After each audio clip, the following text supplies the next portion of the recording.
Alamin wassalatu wassalamu ala asyrafil anbiya wal mursalin wa ala alihi wa sahbihi ajma'in. Allahumma alimna ma yanfa'una wanfa'na bima 'allamtana wa zidna ilma.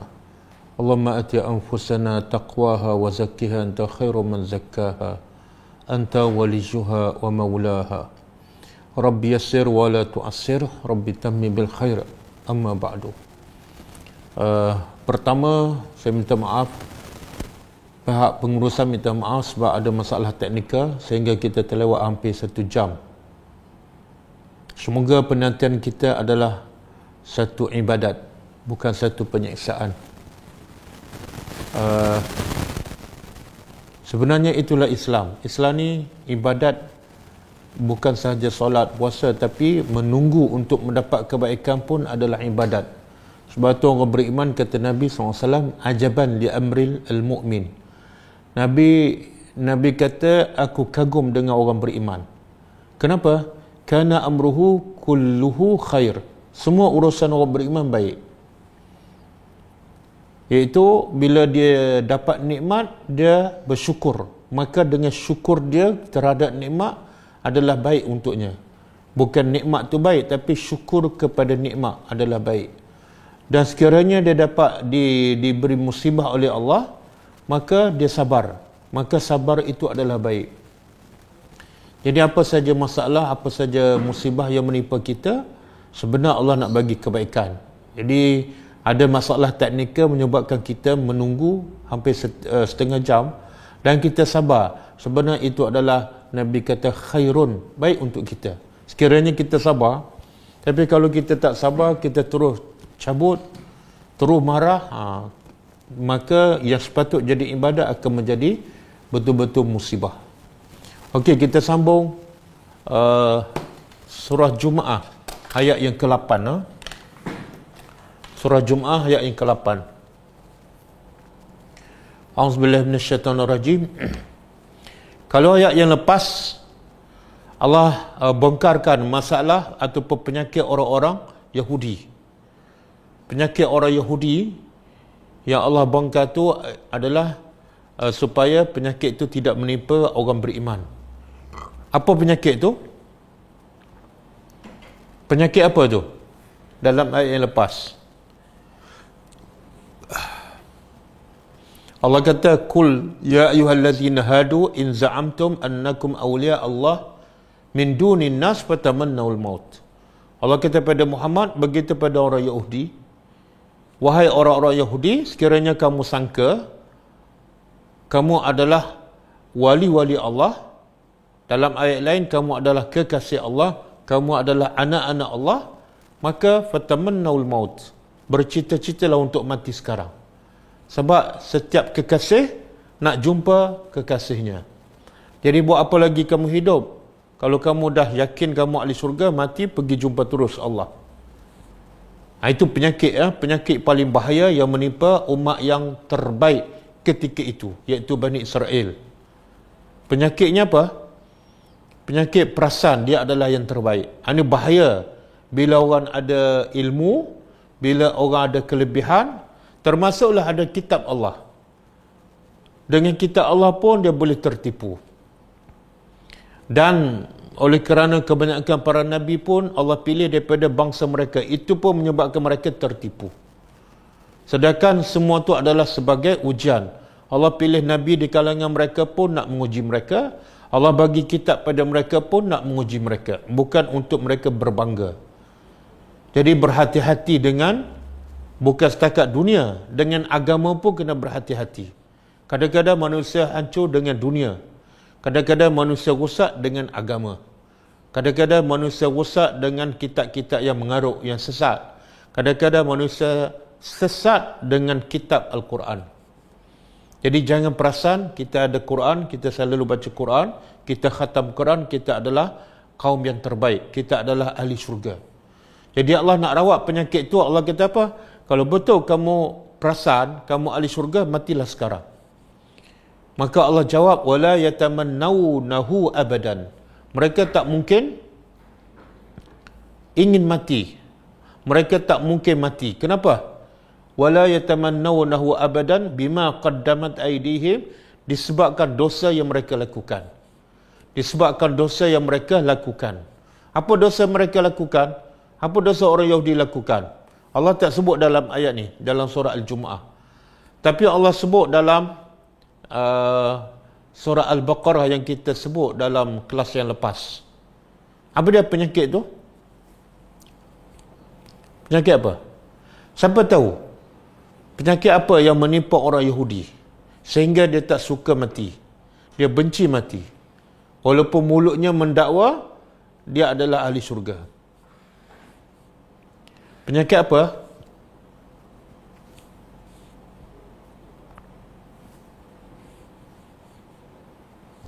Penyakitnya ialah Allah sebut dalam surah Al-Baqarah ayat 96. Ayat 96 kan?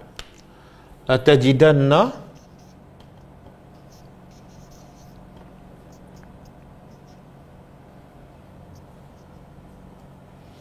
ahrasan nas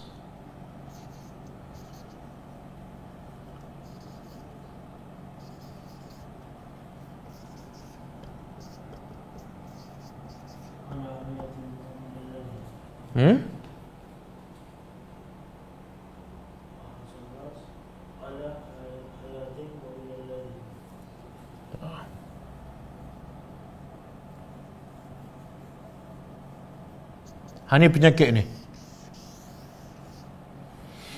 Jadi surah Jumaat Allah tak sebut penyakit. Sebab itulah korang kena faham semua. Tak boleh tadabbur ayat-ayat tertentu, tak boleh tadabbur surah-surah tertentu. Kena faham semua. Dalam surah Jumaat Allah beritahu mereka tak nak mati, mereka benci mati sebab ada penyakit. Tapi penyakit apa Allah tak bagi tahu. Allah sebut dalam surah apa? Surah Al-Baqarah ayat 96. Apa penyakit yang menyebabkan orang Yahudi tak suka mati ataupun benci mati? Penyakitnya ialah ahrasun nasi ala hayatin. Sebab terlalu cintakan kehidupan dunia. Terlalu cintakan kehidupan dunia. Semua yang tak nak mati ni, semua yang tak suka mati, memang sebabnya cintakan dunia. Seronok dengan dunia, seronok dengan keluarga, seronok dengan nikmat, harta dan sebagainya. Jadi dia rasa nak mati tu macam dia kena tinggal segala-galanya. Sebab tu kata-kata asar, bukan hadis Nabi, 4 perkara yang menjahanamkan manusia. 4 perkara yang merosakkan hati manusia. Pertama apa dia?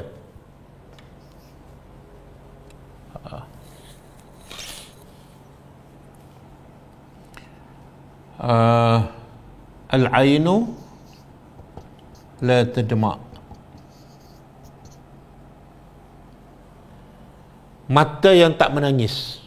Ini semalam kita ada bincang kan. Mata yang tak menangis kerana Allah. Baca Quran tak menangis, walaupun dosa banyak, solat lewat pun tak rasa bersalah, dengan tazkirah pun tak rasa apa-apa. Ini tanda-tanda celaka ni. Mata tak mengalir air mata. Yang kedua, ataupun lebih tepat jumudul ain. Jumudul ain.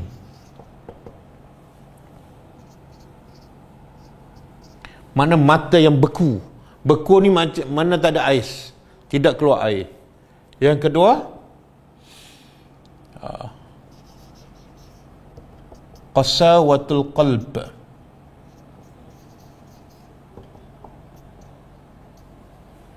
Hati keras. Hati keras. Dia sebenarnya mata tak mengalir berpunca daripada hati yang keras. Yang ketiga, al-hirsu ala dunia.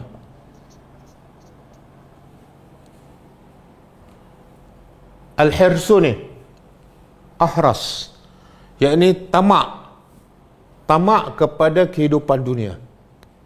Pagi fikir dunia, tengah hari fikir dunia, malam fikir dunia, nak tidur pun fikir dunia, bangun pagi, start bangun pagi je fikir pasal dunia. Ini celaka. Tanda-tanda orang tu celaka kalau dia tak bertaubat. Sebab itulah orang Yahudi ni paling takut nak mati sebab ada penyakit ni. Sangat cintakan dunia. Jaga badan, jaga body, jaga pemakanan. Bukan nak mati, tapi nak hidup lagi lama. Yang keempat, ada pendapat mengatakan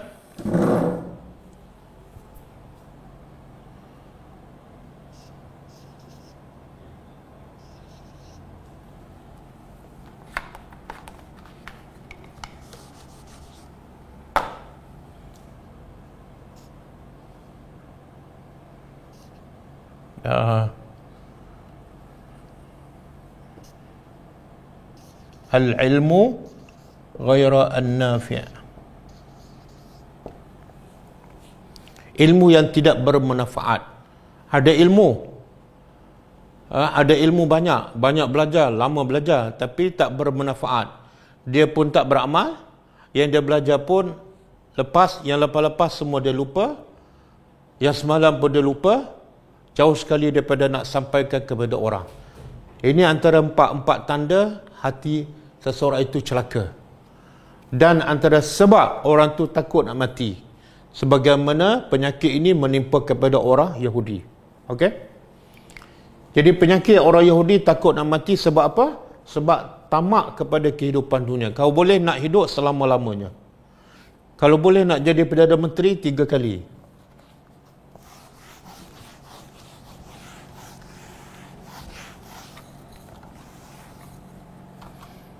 Okey. Jadi bila mereka takut nak mati, ayat yang lepas bila mereka takut nak mati, asyik lari je daripada kematian. Dengar cerita mati tak nak dengar. Maka Allah beritahu, Qul, katakanlah, wahai Muhammad, beritahu pada orang Yahudi yang takut nak mati ni, yang asyik lari je daripada kematian. Innal maut, sesungguhnya al-maut, kematian, allazina, yang tafirruna, kamu lari. Allah gambarkan, tengok Al-Quran, bahasa Al-Quran. Bahasa Al-Quran cukup apa ni? Cukup mendalam. Allah kata apa? Orang Yahudi ni bukan setakat takut, tapi lari. Dengar cerita kematian, terus cabut lari. Seolah macam tu. Jadi Allah pun beritahu pada Muhammad, beritahulah pada orang Yahudi, sesungguhnya kematian yang kamu lari. Bukan mengelak. Bukan setakat mengelak, tapi cabut lari. Makna takut sangat pada kematian. Minhu, darinya. Fa'innahu, maka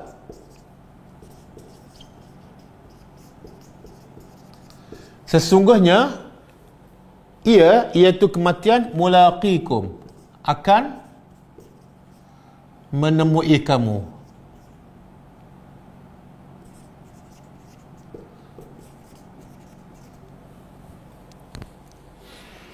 Tengok bahasa Al-Quran, lari, jumpa. Apa maksud tu? Lari, jumpa. Maknanya Allah nak begitu. Sebenar, kalau lari ni biasa lari daripada harimau. Contoh, lari daripada harimau. Makna apa? Kita, harimau duduk belakang, kita duduk depan. Itu makna lari daripada harimau. Kalau lari daripada kematian, makna kita duduk depan, kematian duduk belakang. Tapi tengok bahasa Al-Quran, Allah nak beritahu, sebenarnya Allah nak beritahu, kamu tak boleh lari. Tapi bahasa yang Allah guna pada, kamu lari daripada kematian, tengok-tengok kematian depan kamu, bukan kat belakang. Apa maksud tu? Allah kata kamu tak mungkin lari. Semakin kamu lari pada kematian, sebenarnya semakin kamu nak jumpa kematian. Sebab apa? Kematian bukan duduk ke belakang, duduk kat depan kamu. Mulaqikum. Cuba bayangkan kita ni. Ini harimau kan? Ini kita ni. Kita cabut lari daripada harimau. Bila kita lari, tengok-tengok harimau dekat depan ni. Kita pun lari sebelah sini, tengok-tengok harimau dekat depan. Kita lari pula sebelah sini, tengok harimau dekat depan. Patah balik belakang, tengok-tengok harimau ada kat belakang. Oh, tengok indahnya bahasa Al-Quran. Jadi Allah nak bagi tahu sebenar, jangan lari. Jangan buang masa. Sebab apa? Dia akan ada depan kamu. Jadi bila benda yang sentiasa ada depan kamu, kamu tak boleh lari. Kalau lari juga, kerja sia-sia. Sebab tu dalam kelas yang lepas saya beritahu, orang beriman, dia tak boleh takut. Dia tak boleh takut dan tak patut takut pada kematian. Orang beriman sentiasa bersedia untuk mati. Saya ulang, orang beriman sentiasa bersedia untuk mati. Kenapa? Sebab Allah kata apa? Dia akan ada kat depan kamu. Jadi benda yang tak boleh dielakkan, maka bila kita nak lari, itu adalah kerja sia-sia. Cuba buka surah ni, surah An-Nisa ayat 78. Surah An-Nisa ayat 78.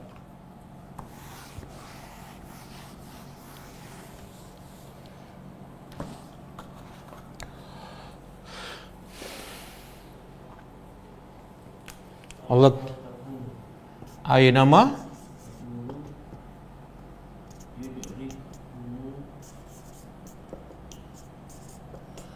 nama takunu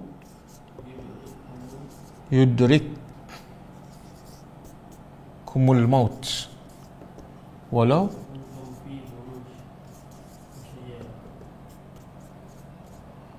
fi burujin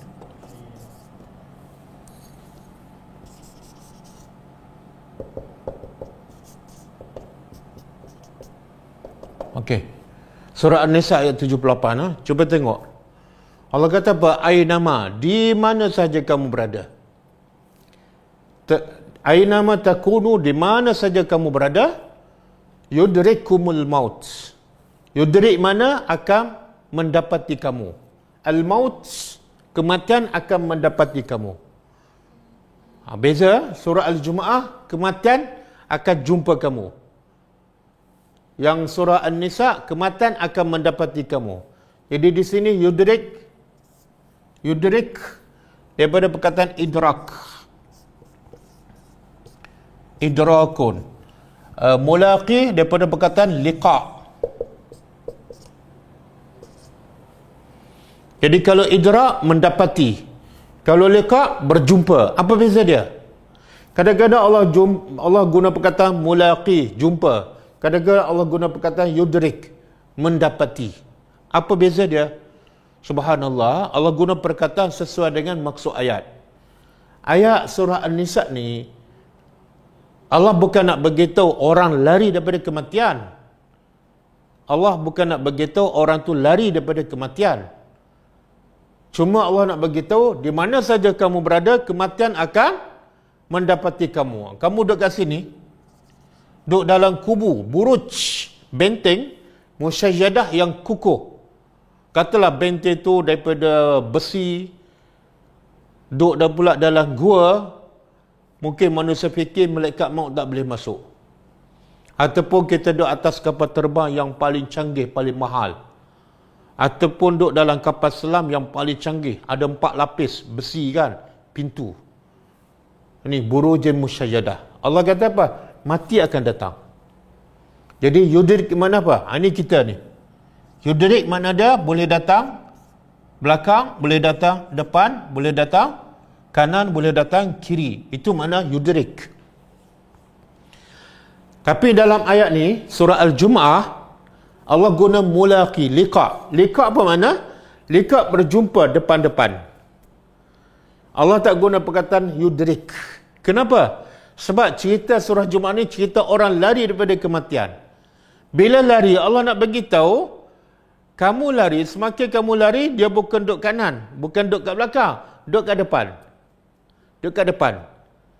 Sebab orang lari nak lari daripada kematian. Dia ingat kematian tu duduk kat belakang. Tengok-tengok, semakin lari, ada kat depan. Semakin jauh, ada kat depan. Jadi jangan lari. Boleh? Jadi sebenar, tadi saya dah sebutkan penyakit orang Yahudi kenapa takut mati, kenapa benci pada kematian, iaitu kerana tamak kepada kehidupan dunia. Jadi penyakit sebenar-benarnya ialah orang yang takut pada mati ini sebab dia tak tahu apa matlamat hidup dia. Apa matlamat hidup dia. Sebab tu orang beriman tak takut pada mati. Sebab orang beriman jelas matlamat hidupnya. Apa dia? Apa matlamat hidup orang beriman? Buka surah Ali Imran ayat 185. Surah Ali Imran ayat 185.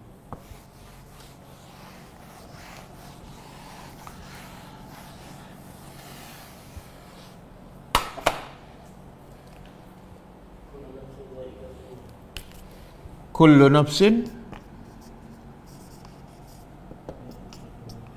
za'iqatul maut. Kemudian wa innama tuwaffawna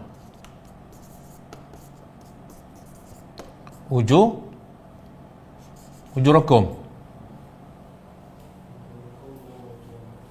yaumal qiyamah. Kemudian faman zuhziha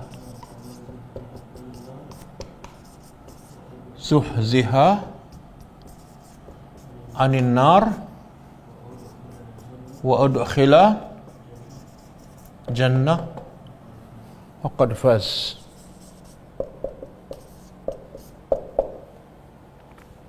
Okey, cuba kita tadabbur ayat ini. Allah kata apa? Kullu nafsin, setiap jiwa, za'iqatul maut, pasti akan rasa kematian.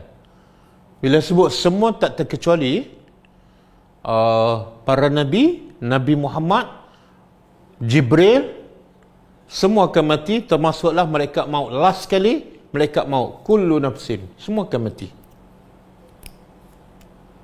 Ada mengatakan malaikat maut cabut nyawanya sendiri, ada kata Allah sendiri mematikannya.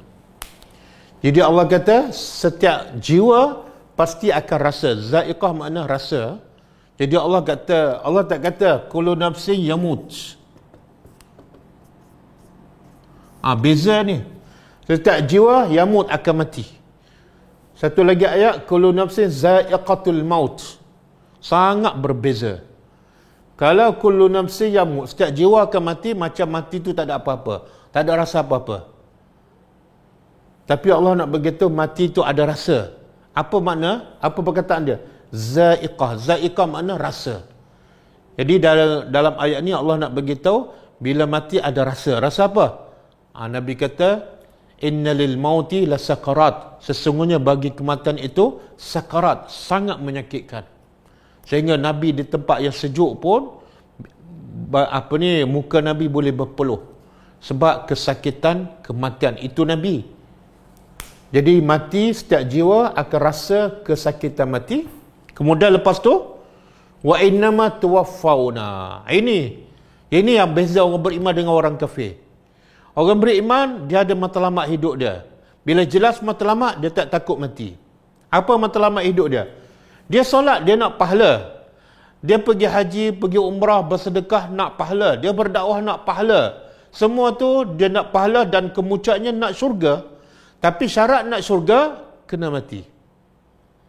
Jadi kalau semua yang dia buat tu, tujuan nak pahala dan nak syurga, dan proses semua tu kena mati, jadi dia tak takut mati. Sebab memang dia nak pun.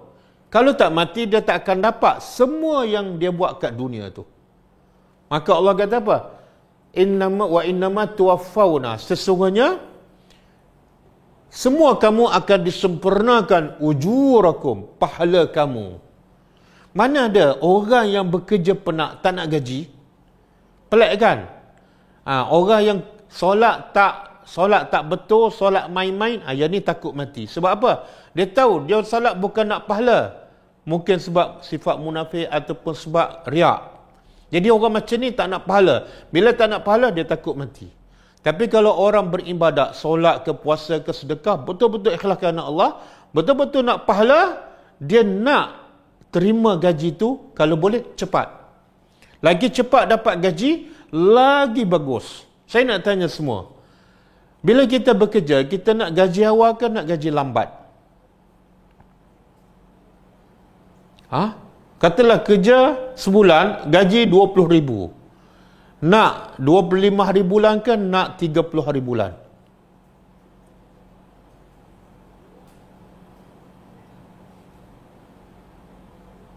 Jelas dia Singapura. Kalau dah jelas, jawab.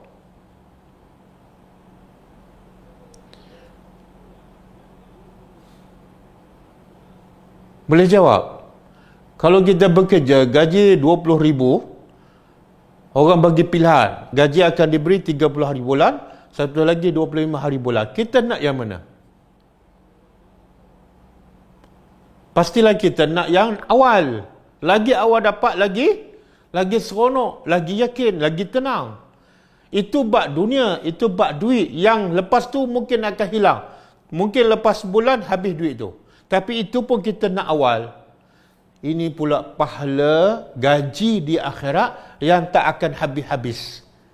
Masuk akal tak? Gaji yang lagi baik, yang lagi kekal, yang tak putus-putus, tiba-tiba kita nak lambat. Masuk akal tak? Tak masuk akal.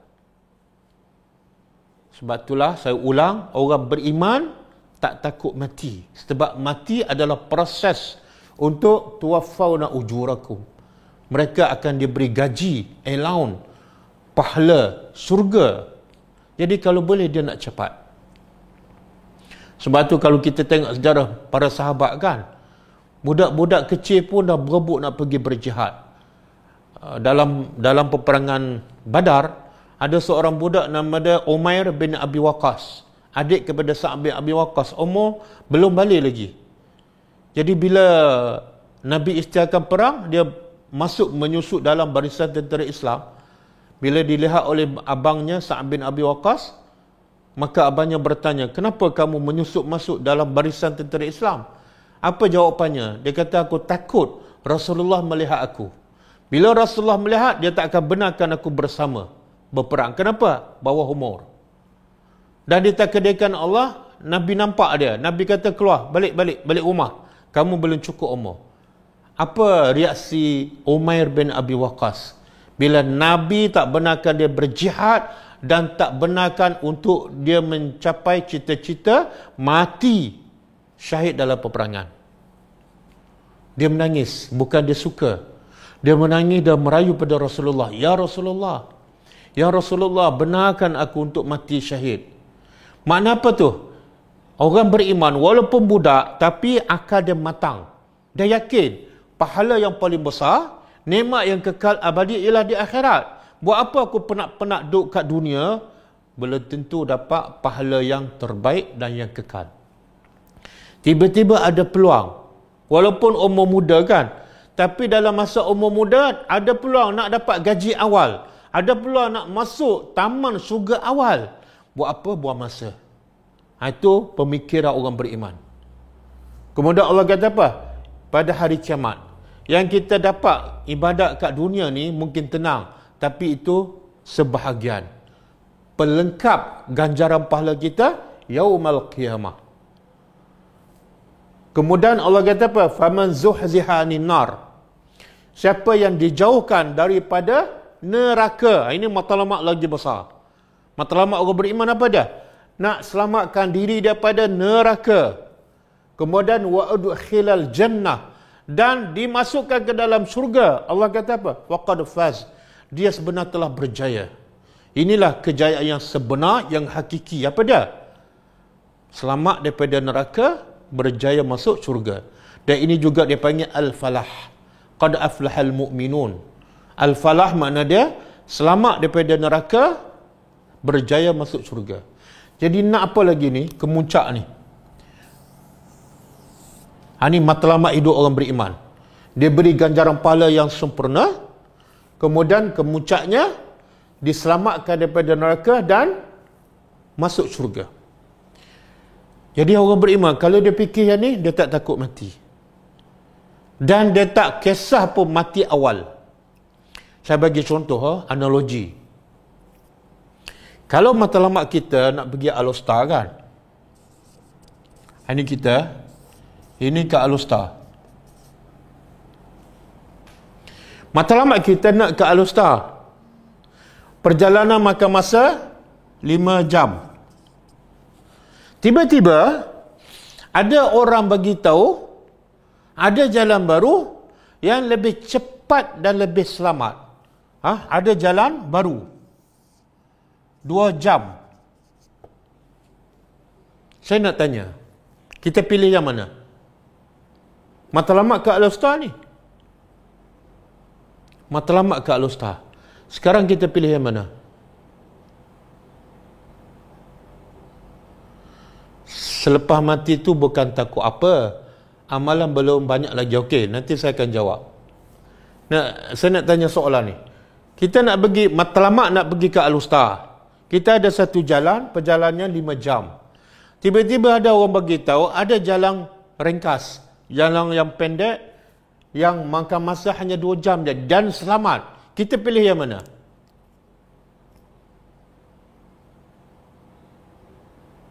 Kita pilih yang 2 jam. Pandai. Ya? Okey. Sekarang matlamat hidup kita ke syurga.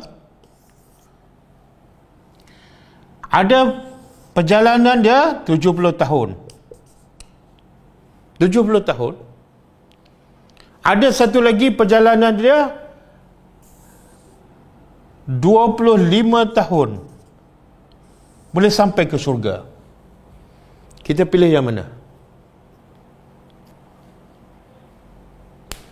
Kita pilih yang mana? Kalau pilih 25 tahun, makna mati 25 tahun. Kalau pilih 70 tahun, mati umur 70. Kita pilih yang mana?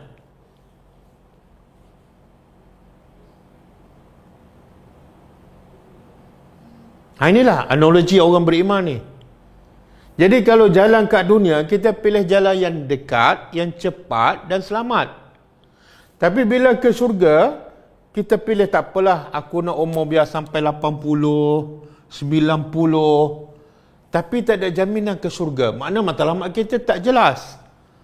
Dan itu antara punca kita takut nak mati. Sebab apa? Sebab cintakan hidup kat dunia. Nak sampai 80, nak sampai 90. Sebab itulah bila sambut hari jadi seronok. Sambut hari jadi seronok. Sepatutnya hari jadi itu menakutkan kita. Kenapa? Perjalanan kita kepada kematian semakin dekat. Jadi sepatut dalam Islam lah. Saya ada dengar satu ceramah orang yang sambut hari jadi. Dia kata ini antara perkara yang ke-8 yang paling pelik kat dunia. Ada 7 perkara yang ajaib kat dunia. 7 perkara ajaib. Dia tambah satu lagi apa dah? Iaitu orang yang bila cukup umur 60 dia sambut hari jadi. Ini perkara ajaib yang ke-8. Kenapa? Sebab bila dia sambut hari jadi, katalah yang ke-60, dan Allah takdirkan umur dia 65, maknanya dia ada 5 tahun lagi nak mati. Sepatut dia rasa seronok ke dia sedih? Sepatut dia semakin takut ni. Sebab dah dekat dah dengan mati. Tiba-tiba dia seronok. Semakin dekat dengan mati, dia seronok. Ini antara perkara yang ke-8 yang paling pelik kat dunia. Sebab tu orang beriman, orang cerdik, Nabi dan para sahabat, dia tak sambut hari jadi. Sebab semakin berumur, dengar kata Abdullah bin Mas'ud. Kata Abdullah bin Mas'ud, hari paling aku sedih ialah bila berlalu satu hari, aku tengok tidak ada amalan soleh yang baik untuk aku. Hari itu tak berzikir, hari itu tak baca Quran, itulah hari yang paling mendukacitakan aku. Tengok berapa ramai orang yang sambut hari jadi, hari itulah kadang-kadang dia tak baca Quran, hari itulah dia tak berzikir. Sepatut hari itu dia bersedih, bukan dia bergembira. Okey? Boleh ke nampak tak? Nampak? Jadi begitulah para sahabat dididik oleh Nabi, mereka jelas matlamatnya. Nak diberi ganjaran pahala, dibayar allowance secepat yang mungkin, dimasukkan syurga lagi cepat lagi bagus, diselamatkan daripada neraka lagi cepat lagi bagus. Sebab tu berebut nak mati. Kita tahu tak bilangan para sahabat?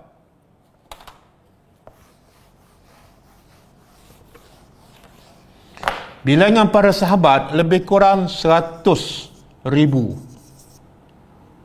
Masa Nabi pergi buat haji di Mekah, Hajatul Wada', 100,000. Makna 100,000 lebih lah. Tapi tahu tak kita berapa ramai sahabat Nabi yang mati di Madinah? Dalam keadaan Madinah, tempat yang paling mulia, antara yang paling mulia selepas Masjidil Haram. Ganjaran ibadat dia, satu solat sama dengan 1000. Kemudian Nabi sebut lagi siapa yang mati di Madinah, kelebihannya apa? Nabi akan jadi saksi dan akan mendapat syafaat Nabi. Siapa ni? Yang mati di Madinah. Besarnya kelebihan. Dan 100,000 sahabat ni duduk di mana? Di Madinah. Tapi tahu tak berapa ramai yang mati di Madinah? Daripada 100,000, 10,000 sahabat. 10,000 sahabat sahaja yang dikebumikan di Madinah dalam keadaan kelebihan Madinah dan kelebihan mati di Madinah. Tapi tak ada sahabat berebut nak mati di Madinah. 90,000 lebih 90,000 mati di luar. Yang ni mati di Madinah. Kenapa ni? Kenapa dia tak berlomba nak duduk kat Mekah beribadat, pahala pun berganda, mati di Madinah pun beribadat di Madinah, mati di Madinah pun banyak kelebihan. Kenapa? Sebab dia tahu dia nak mati mulia. Bukan nak panjang umur, bukan nak ibadat banyak, tapi nak mati mulia. Mati paling mulia ialah dia keluar Madinah menyebarkan agama Allah. Keluar Madinah pergi berjihad sampai ke Islam, tubuhkan negara Islam yang baru, dan ramai para sahabat mati syahid di luar Madinah. Makna apa tu? Mereka nak ni. Mereka tak takut mati. Kalau mereka takut mati, kebanyakan duduk di Madinah. Lebih selamat. Bila keluar, makna apa tu? Kena berjihad, kena berperang. Resikonya mati cepat. Jadi sahabat tak takut mati. Sebab jelas matlamat hidupnya. Jelas matlamat hidupnya. Semoga Allah beri kekuatan pada kita untuk apa? Untuk yakin matlamat hidup bukan hidup kat dunia. Matlamat hidup ialah untuk masuk syurga. Matlamat hidup ialah untuk mendapat seberapa banyak ganjaran pahala dan kemuncaknya dia masuk syurga, diselamatkan daripada neraka. Kalau itulah matlamat hidup kita, kematian tak ada masalah. Saya dengar satu video, ada seorang syekh Arab, dia cerita, ini cerita benar. Dia tengah menghuraikan ayat ni. Qul innal mautal ladzi tafirruna minhu fa innahu mulaqikum. Katalah, apa saja kematian yang kamu lari, dia akan jumpa kamu, depan kamu. Jadi lagi laju kamu lari, lagi laju dia pintas kamu. Jadi dia kata pada hari Jumaat dia berkhutbah. Kemudian dia jadi imam dalam salat. Dia baca Fatihah rakaat pertama, kemudian baca surah, kemudian rukuk, sujud, habis bangun rakaat yang kedua. Rakaat kedua dia mula baca Fatihah sampai ayat iyyaka na'budu wa iyyaka nasta'in. Hanya kepada engkau kami sembah, hanya kepada engkau kami memohon pertolongan. Masa dia baca ayat itu, dia dengar ada seorang jatuh, rebah. Tapi dia sebagai imam, dia teruskan solat. Lepas solat, semua orang pakat kerumun lelaki itu, katanya pemuda yang rebah. Jadi dia berkata, jauhkan, bagi ruang untuk dia. Mungkin sebab panas, mungkin dia semakin tertekan. Tapi sebenarnya lelaki yang rebah tu dah mati dah. Kemudian dibawa ke ambulan, kemudian disahkan oleh doktor mati. Mati bila ni? Masa dia mendengar ayat iyyaka na'budu wa iyyaka nasta'in. Jadi Syekh ni pun bagi tahu, oh hebat ni. Mati hari Jumaat, tengah solat, dan tengah mendengar ayat iyyaka na'budu wa iyyaka nasta'in. Jadi Syekh ni pun pergi cari keluarga lelaki ni. Dia kata lelaki yang mati ni nama Muhammad, jumpa keluarga dia nama dia Khalid. Dia kata macam mana keluarga kamu? Dia kata kami ramai, ada lelaki ada perempuan. Boleh tak cerita pasal adik kamu ni yang mati ni? Tak, dia kata ni, boleh tak bagi peluang untuk aku mandikan dia? Syekh ni minta izin untuk mandikan mayat ni dan uruskan kematiannya. Maka Khalid tu benarkan, dia pun mandikan dengan dibantu oleh beberapa kawan. Kemudian setelah dikebumikan, dia pun tanya Khalid ni. Dia kata, boleh tak kamu cerita pada aku apa kelebihan adik kamu ni? Sebab pada zahirnya dia mati sangat hebat, sangat baik. Hari Jumaat, tengah solat dan tengah mendengar ayat iyyaka na'budu wa iyyaka nasta'in. Maka Khalid pun bagi tahu, kami ni semua sama. Kecuali adik kami ni, dia terlalu sangat baik kepada maknya. Birru al-walidaini. Allah kata wabil walidaini ihsana. Wajib berbuat baik pada mak bapak. Jadi adik kami yang meninggal ni, kelebihan dia yang kami tak boleh lawan, apa dia?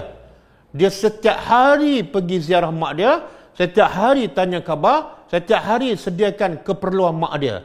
Sampai shampoo yang mak dia guna pun dia tanya setiap hari, ada lagi tak? Dah habis ke belum? Habis dia pergi beli. Sabun ke apa ke, semua keperluan. Setiap hari. Kopi ke teh ke, semua dia sediakan. Setiap hari. Maka kata Syekh ni, inilah sebab Allah pilih adik kamu mati dalam keadaan yang baik. Jadi, poin yang saya nak cerita apa dia? Orang beriman tak takut mati. Orang beriman tak takut mati. Tambah-tambah macam pemuda tadi, dia buat benda yang Allah perintah, iaitu berbuat baik pada mak bapak. Jadi Allah ambil umur dia awal, bukan masalah. Sebab ada jalan pintas untuk pergi ke syurga. Kenapa kita pilih jalan lambat? Kadang-kadang mati awal adalah lebih baik daripada mati umur panjang. Kadang-kadang umur panjang ni menyebabkan dosa kita semakin bertambah. Okey? Saya nak jawab tadi soalan. Kita ada soalan tadi. Kita bukan takut mati, tapi takut yang selepas mati sebab amalan tak cukup. Okey. Ini fahaman yang salah. Fahaman yang salah, dan inilah yang difahami oleh kebanyakan masyarakat. Dan bila ditanya takut mati kenapa? Jawapannya sama. Standard je apa dia? Amalan boleh cukup. Salah. Sebab syarat nak masuk syurga bukan amalan cukup. Syarat nak masuk syurga bukan amalan banyak. Syarat nak masuk syurga ialah masa mati beriman kepada Allah. Sebab itulah kalau kita tengok Asiyah isteri Firaun, kan? Banyak tak amalan dia? Cukup tak amalan dia? Tak ada amalan pun. Baru je beriman kena seksa. Tapi dia adalah ahli syurga. Dan dia minta bukan syurga yang paling rendah.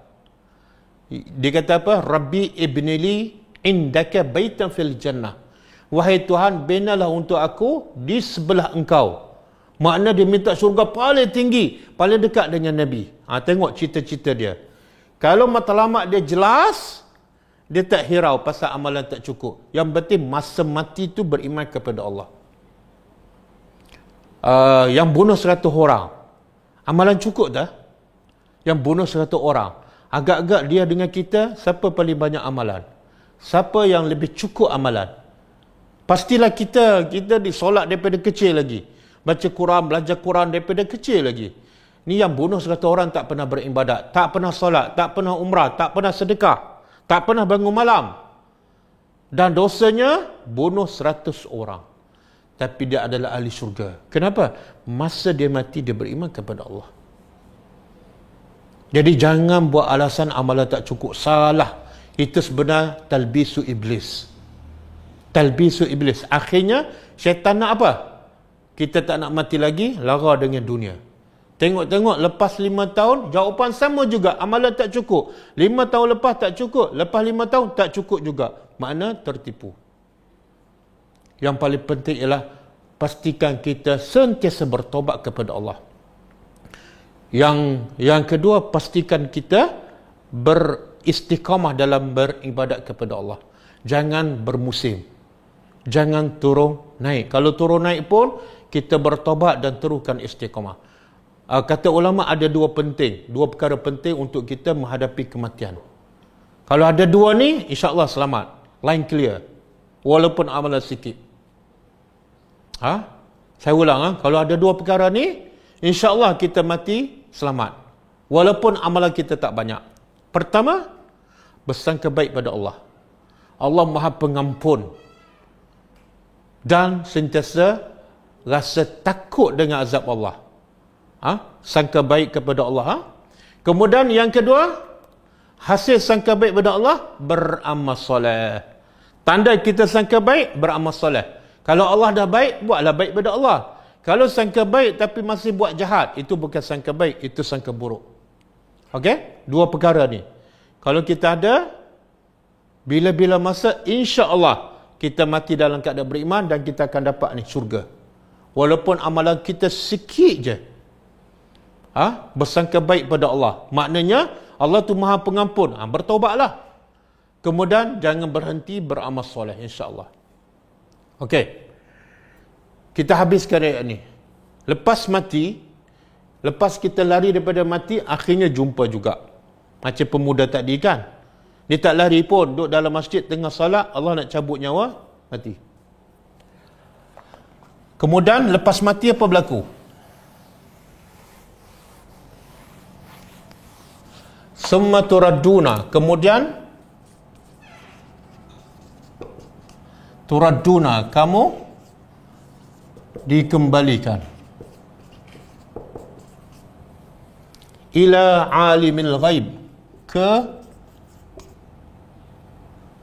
ke alam ghaib. Alimi kepada Tuhan yang mengetahui ghaib, perkara ghaib, wasyahadah, dan yang nampak, yang zahir. Ini yang kalau kita nak takut pun takut, jangan takut matilah. Takut yang selepas mati ni. Tapi bila takut selepas mati, kita akan baiki amalan. Apa dia? Lepas mati je, Allah akan kita akan dikembali kepada siapa? Tuhan. Allah sebut Tuhan yang mana ni? Allah tak sebut Tuhan yang Al-Jabbar, Al-Aziz, Al-Hakim. Tapi Allah sebut sifat dia yang menakutkan kita pada, iaitu Tuhan yang mengetahui benda ghaib. Supaya apa? Supaya kita bila buat amalan betul-betul ikhlas. Sebab apa? Allah tahu dalam hati kita. Kadang-kadang solat tapi tak ikhlas. Jadi kita nanti dikembali kepada Allah yang mana ni? Yang paling utama, Allah tahu benda ghaib. Yang zahir ni Allah sebut kemudian. Sebab apa? Zahir ni tak penting. Semua orang tahu apa yang kita buat. Tapi semua orang tak tahu apa dalam hati kita. Yang ni Allah nak bongkar. Allah tak pandang pada zahir kita, pada pakaian kita, tapi Allah pandang pada niat kita. Jadi datang kelas, pastikan ikhlas. Pergi umrah, pastikan ikhlas. Jangan selfie, jangan masuk Facebook. Bila bersedekah, pastikan kerana Allah. Jangan nak menunjuk, jangan cerita pada orang. Bangun malam, jangan cerita pada orang. Sebab apa? Akhirnya Allah akan bongkar apa yang dalam hati kita, dan yang zahir sudah pasti. Kemudian lepas Allah bongkar, Allah kata apa? Fayunabbi'ukum, lalu dia akan menceritakan. Allah akan menceritakan bima kuntum, dengan apa yang kamu lakukan. Ini yang menakutkan. Yang menakutkan apa dia? Iaitu bila Allah bongkar semua yang kita lakukan. Sebab itulah belajar banyak mana sekalipun, ilmu banyak mana sekalipun, tapi kalau tak beramal, sia-sia. Sebab ya Allah nilai amalan. Allah tak nilai ilmu kita. Allah tak nilai berapa surah kita tadabbur, berapa kali kita khatam. Semua tu tak ada nilai di sisi Allah. Yang Allah hukum, Allah nilai ialah bima kuntum ta'malun, yang dalam bentuk amalan. Jadi pastikan amalan kita soleh, selari dengan sunnah Nabi. Yang kedua, hati kita dalam melakukan amalan betul-betul ikhlas kerana Allah. Tidak ada langsung unsur riak, nak menunjuk, ataupun kerana musim. Bulan Ramadan ke, baru nak baca Quran, baru nak khatam. Jangan. Okey? Jadi kita berhenti setakat ayat 8.